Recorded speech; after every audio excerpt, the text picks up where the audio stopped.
Hey, and welcome to Matt and Jess TV. I am Matt Roast here with Jessica Bun Bun, and we are back with American Horror Stories. And that means today, Season 3, Episode 5, Backrooms. This is the first of the multi-episode Huluween event that is upon us. Yes, they have dropped 5 episodes. We're going to have all 5 episodes up for you today. So it's going to be a fun day of watching and recording and getting into these episodes.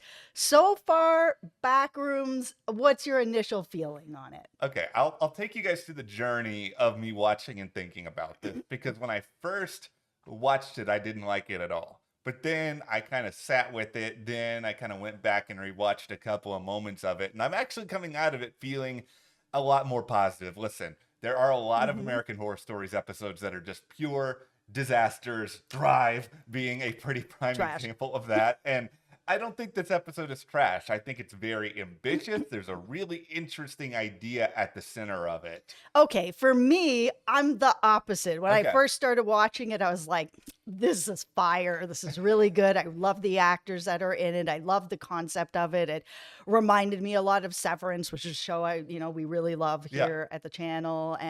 But as we got near to sort of like more of the reveal at the end that it's like, okay, of course, spoilers ahead. He's the person who killed his own son. I was like, why? And as they kind of explain things, they kind of explain nothing. And I was just like, this doesn't make any sense. Like, I don't know why he did this. You had this like really great concept. They kind of gave enough hints earlier on that you could figure out that he was behind it all and this was his guilt manifesting and all these things that were happening.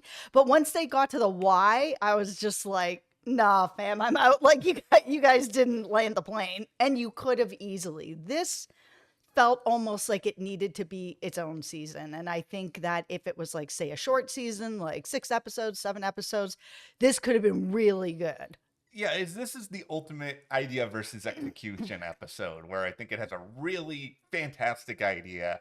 Execution shaky for a number of different reasons, but we'll dive a little bit more into that, and we'll explain at least a little bit about Backrooms and what it means and what this episode's actually representing. But before we go any further, hit that subscribe button here, because like Jess said earlier, this is a long caffeine fueled day of covering all of American Horror Stories, and we're going to have all these reviews for you. Plus, we are in the midst of another certain spooky show in Grotesquerie, and we don't want you guys to miss any of the coverage there as well. Yeah, if you love Ryan shows, we got Grotesquerie. It's quite fun. I mean, it's pretty wild. If you're in for something that's just wild and horror, I mean, we are in spooky season. Yeah. But yeah, hit that subscribe button.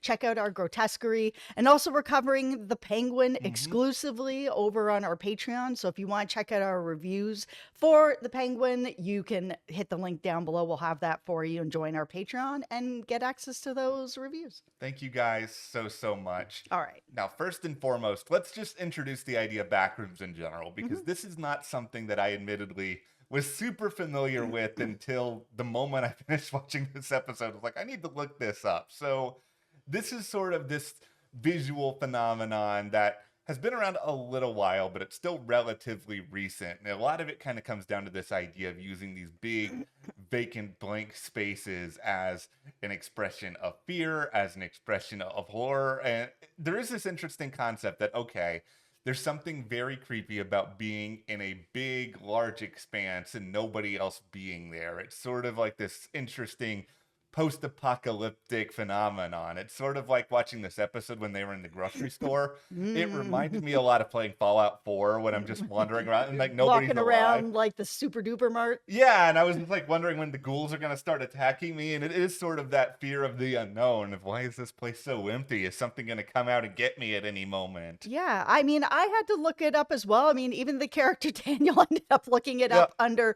search. That looked a lot like Google, of course, but I mean, he was also trying to figure out like, what is this and where am I going, and are other people going here as well? Because it really for him was this manifestation of his guilt. He had blocked out what he had done, and he was really just trying to get through it, but he was like walking through these doors where it's like he thinks he's walking, back into his office or out of a restaurant, and all of a sudden he's in this space and he doesn't know why. There's nobody there, there's no one to help get him out of it. Mhm. And it's just, yeah, it is a very empty, overwhelming feeling. I think what this episode did well is sort of descending further and further into these back rooms over the course of the episode, mostly just because of Daniel's own refusal to see or acknowledge what actually happened. Yeah. And then also using these to sort of play out the loneliness, the isolation, the guilt, all these things that come as a result of it, that nobody's ever going to understand you because you did this terrible thing and you're holding on to something that you don't even necessarily know or acknowledge, and you're just getting more and more empty, and the spaces that he's in keep getting increasingly creepy over time, where you've got all these different masks that are coming in, all these different sort of second selves, and it sort of creates this sense of panic within him. All of that, I think, is the best thing about this episode. Yeah, it absolutely is. I mean, I also really liked his interaction with the other person that has gone through this, that had hit that bicyclist and Yeah. was making up a story, be like, oh, she, ran a stop sign. I didn't see her. And not that I was texting and being irresponsible. And I did this. And he ended up in the same situation where he was in all these back rooms. And the minute that he was like, you know what? I'm just going to admit what I did. I'm going to take my lumps for what I did and take my punishment for what I did. It all stopped for him. And he was able to, help Daniel in that way, to be like, listen, once you figure out what it is you did and you stop suppressing it and you actually just admit what you did, it'll be over for you. You will get out of these back rooms, just deal with whatever it is that you're dealing with. And instead of seemingly doing that in this episode, we descend further and further to use sort of the innermost circle analogy here until we get to what is everybody's worst possible fear of being stuck in the longest waiting room known to mankind. This was the DMV It was good. at the end of the episode. It was a very abrupt ending, but it was definitely one of those things where I sort of sat back a minute and I was like, okay, yeah, I get it now. Well, yeah, I mean, if he's not going to admit to anyone else and only to himself what he did, and it seems like he's dead now, so he's not able to really admit anything. He is stuck in this place of his own making, where he's going to be there for 9 million people in front of him by himself, just listening to that clock tick, which for me would be, oh my goodness, I would not be able to handle that. That's just awful.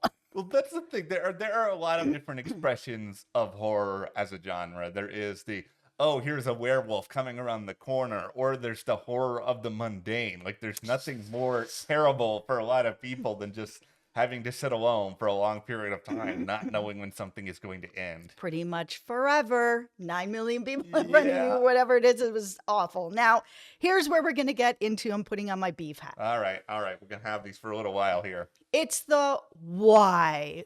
Why did Daniel decide to kill his son? Why? Because, we know that he's a really successful writer. He's got his Oscars. We even see him in one of the back rooms holding one of the Oscars, and it falls and shatters. It's like, oh no! Like, Yeah. success is very important to him. And when, the cops roll in, everything's happening, and he's playing everything back in his mind, if we're to believe that what he's thinking about is in order of things that have happened, then it doesn't really make a lot of sense. But if it's kind of jumbled up, which is the way that I'm having to come out of this episode, then Yeah. maybe like, it seems like if this is in order, then it's, he's trying to work. His son is noisy. Then he decides he's going to leave. And he's like, I'm out. I'm packing my stuff.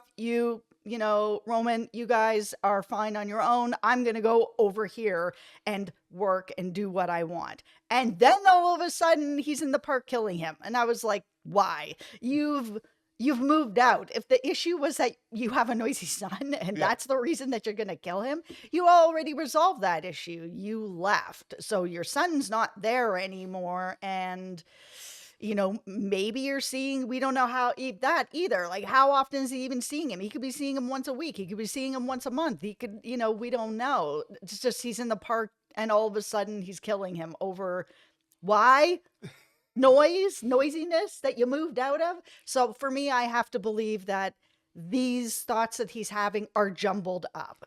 Yeah, I think that's the only proper way to really look at this and have it make any semblance of sense. The why is the big problem with this episode, and beyond all of that, American Horror Story producers, and I'm looking at Ryan Shore, but I'm looking at a lot of other people who work on the show. There are other stories that you can tell beyond people who are either writers or people who are trying to get Oscars. I We just know. went through this with Delicate not that long ago, and thankfully this episode is better than the end of Delicate, which was just a Yes. complete and total dumpster fire. But we also had the whole writer story on Red Tide not that Yep. long ago, and it just feels like we have treaded this ground time and time again, and it feels like, and all the American Horror Story creative team is about to just come and destroy me in the comments for saying this, but Welcome. hi, nice to meet you. It feels like this episode is saying a lot of, I don't need an Oscar. You know why? Because I'm not willing to sacrifice my soul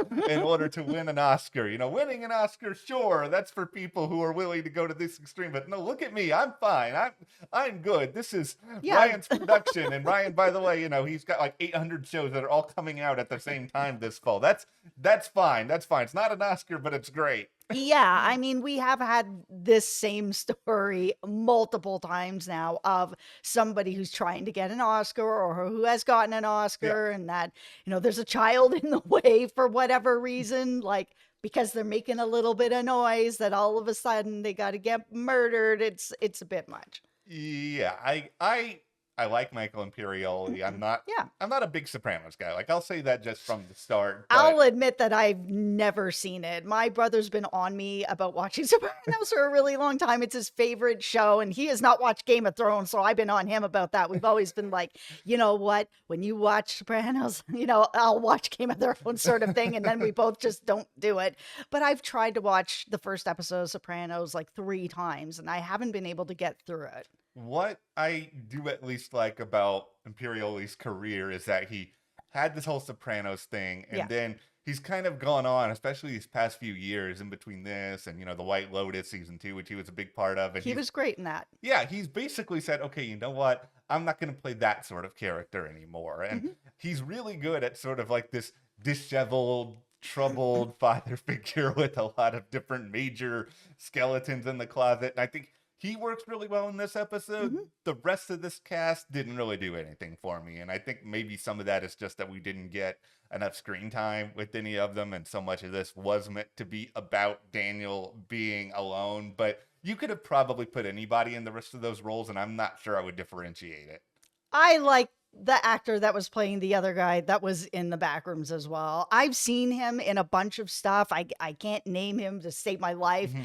but I've liked him in everything I've seen him in. He is sort of like, hey, it's that guy. I've seen him in so many things, and I like him so much. I should really learn this actor's name. I feel I like him so much, and I'm just like, that guy. I love you. Hey, there is a long assemblance of really good. There needs to be like a great that guy commission that's like 20 different people. I mean, Richard Kind for a long time was Yeah. that guy until Yeah. like the past few years. No, I think that for me, the biggest issue with this episode Mhm. is just it was not long enough. This felt like something that could have been, 6 or 7 episodes, and it could have played out, really intense, and, have that reveal much later. Like they did hint that he had killed his own son so early on. I mean, Yeah. there was just no way around it. You've got 1 episode, so you got to keep things moving along really fast, and yeah, it just didn't have enough time to breathe. But overall, I mean, it's not Drive, so it's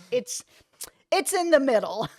The bar for bad episodes of American Horror Stories is in that waiting room with the $9 million, with the 9 million numbers in it. Oh, absolutely. The bar is in the underworld. Yeah, it's all I really ask for with American Horror Stories or Black Mirror, which we also really love covering here, Mhm. is just do you have a really good concept? Are you trying to say something interesting? And for that, I will give this episode some credit. It's not one of the 3 or 4 best episodes this show has ever done, but at least you had an idea. And I'm not sitting here like trying to give out a participation trophy of saying at least you tried, but you Yeah. did try, and you gave us something that visually was really, really interesting. Visually very interesting. I found myself really pulled into the world. I think it was just, yeah, as I was watching it, I really liked it. I really enjoyed it. I really enjoyed it. And then the plane just didn't land when they got to the why. Why did he do this? I was just like, there's not enough here, guys. Even if it's that this kid was noisy, he needed to stay in that house for me to believe it. Because if the kid is now not in the house Mhm. anymore and he's only seeing his kid, say, once a week, there's not enough there anymore. Well, be sure to let us know what you think about this episode in the comments. But beyond all of that, if you are really into the Backrooms concept, I'm pretty Mhm. interested in how you think this represented it, because we're kind of looking at this from the outside looking in. All right, and that's what we got for American Horror Stories Season 3, Episode 5. And if you guys are looking for another show that's similar to this, we will be covering Severance when it comes out on Apple in Mhm. January. Hit that subscribe button so you don't miss any of our other coverage from this season today. And if you want to support us further, join our Patreon. That link is in the description. We are covering the Penguin exclusively there. Mhm. Thank you so much to our Thank patrons for you. your support. We'll see you here next time.